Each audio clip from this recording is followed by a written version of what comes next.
کتابوں میں اسے روایت کیا ہے۔ انسان کو چاہیے کہ اللہ تبارک و تعالیٰ کی خوشنودی کو تلاش کرتے ہوئے نبی اکرم صلی اللہ علیہ وسلم کے فرامین کے مطابق ان خوشخبریوں کے حوالے سے پر امید رہے کہ جیسا کہ آپ صلی اللہ علیہ وسلم نے فرمایا ہے کہ جو رمضان المبارک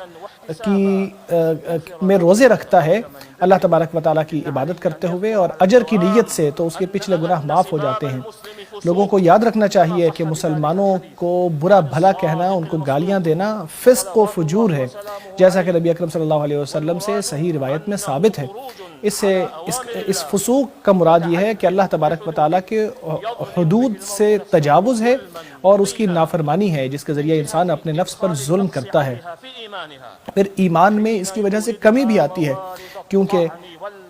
اس کی وجہ سے انسان فحاشی کی طرف جاتا ہے، برے الفاظ کی طرف جاتا ہے، اور یہ چیزیں مسلمان کو زیب نہیں دیتی۔ پھر انسان کو اس میں یہ بھی ہوتا ہے کہ انسان دوسروں کے حقوق مارتا ہے، اخوت کا حق مارتا ہے، کہ جس کے بارے میں اللہ تبارک و تعالیٰ نے فرمایا کہ مسلمان بھائی بھائی ہیں، اللہ کا فرمان ہے مومن بھائی بھائی ہیں۔ پھر اللہ تبارک و تعالیٰ نے ان لوگوں کو وعید سنائی ہے کہ جو اس اخوت کے اوپر دست درازی کرتے ہیں یا اس کو ختم کرنے کی کوشش کرتے ہیں۔ اس لیے مسلمان کو یہ یاد رکھنا چاہیے کہ زبانوں کا برا ہو جانا اور زبانوں سے روزی کی حالت میں برے الفاظ نکلنا بہت برا ہے، بلکہ وہ دوسرے دنوں کی نسبت زیادہ برا ہے۔ اسی لیے نبی اکرم صلی اللہ علیہ وسلم نے اس حوالے سے خصوصی طور پر توجہ دلاتے ہوئے فرمایا کہ روزہ ڈھال ہے، جب تمہارے روزے کا دن ہو تو نہ کوئی بے حیائی کی بات کرو اور نہ کوئی جھگڑے کی بات کرو۔ اگر کوئی جھگڑا کرے یا لڑائی کرے تو اس سے کہہ دو کہ میں روزے سے ہوں۔ اسے امام بخاری اور مسلم نے روایت کیا ہے۔